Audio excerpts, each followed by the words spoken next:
राधे राधे दोस्तों, आप सभी जानते हैं कि महाभारत काल में ऐसे अनेक योद्धा हुए जिन्होंने अपने पराक्रम और योग्यता के बल से सामने वाले के चक्के छुड़ा दिए। लेकिन अगर यह महान योद्धा महाभारत का युद्ध लड़ता तो 1 मिनट में ही महाभारत की जंग पूरी कहानी समाप्त हो जाती, और वह है बर्बरीक। बर्बरीक को देखकर श्री कृष्ण भी घबरा गए, क्योंकि वह जानते थे कि बर्बरीक क्या है और उसके पास कौन सी शक्तियां हैं। बर्बरीक भीम के पुत्र और घटोत्कच एवं अहिल्यावती का पुत्र था। बर्बरीक को उसकी मां ने सिखाया था कि उसे हमेशा लड़ाई में कमजोर पक्ष का साथ देना होगा, इसलिए वह युद्ध में हमेशा उस पक्ष की ओर से लड़ता था जो हार रहा होता था। बर्बरीक को उसकी मां ने ही युद्ध करना सिखाया था, और इसी बात की चिंता श्री कृष्ण को थी, क्योंकि कौरवों की हार तो पहले से ही निश्चित थी। और जब यह बात पांडवों को पता चली तो पांडवों के शिविर में हाहाकार मच गया।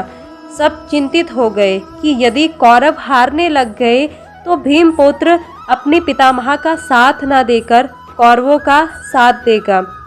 बर्बरीक को शिव का अवतार भी कहा जाता है। बर्बरीक बहुत पराक्रमी योद्धा था। कहा जाता है कि अपने तप से, अपने बल पर उसने दिव्य शक्ति को हासिल किया था। बर्बरीक के पास 3 ऐसे बाण थे जिससे युद्ध क्षेत्र में पूरी सेना को 1 मिनट में समाप्त किया जा सकता था।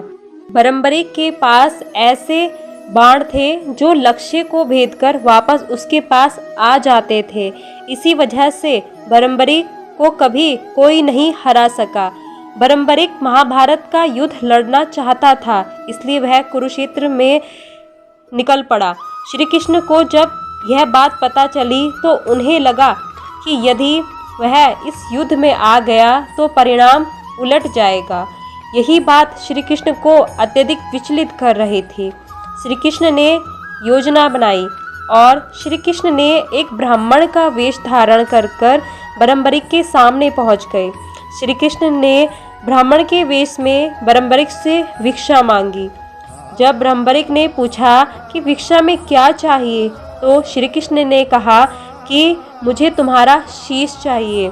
बर्बरीक आश्चर्यचकित रह गया कि मुझसे मेरा शीश मांगने वाला कोई सामान्य व्यक्ति नहीं हो सकता।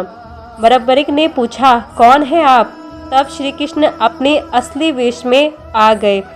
फिर बर्बरीक ने श्री कृष्ण को साक्षात देखकर अपना शीश उनके सामने अर्पित कर दिया।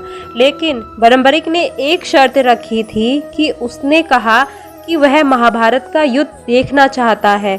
श्री कृष्ण ने बर्बरीक का सिर युद्ध क्षेत्र के सबसे ऊंचे टीले पर रख दिया, जहां से युद्ध का पूरा नज़ारा दिख रहा था।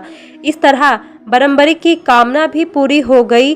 वहीं श्री कृष्ण ने बर्बरीक को वरदान दिया कि कलयुग में उसके अवतार को श्याम के नाम से पूजा जाएगा। कहा जाता है कि राजस्थान के शिखर में बर्बरीक खाटू श्याम के रूप में प्रकट हुए। वहाँ लोग रोजाना उनके दर्शन करने पहुँचते हैं। कहा जाता है खाटू श्याम हारे का सहारा है, वो कभी भी भक्तों को गिरने नहीं देते। कृष्ण का कलयुगी अवतार भी कहा जाता है खाटू श्याम को। महाभारत के सबसे पराक्रमी योग्य योद्धा है बर्बरीक। यदि बर्बरीक युद्ध लड़ते और कौरवों को हारता हुआ देखते तो शायद पांडव नहीं जीत सकते थे। लेकिन धन्य हो ऐसे महान योद्धा जिन्होंने अपने वचन पर अपना शीश तक दान कर दिया।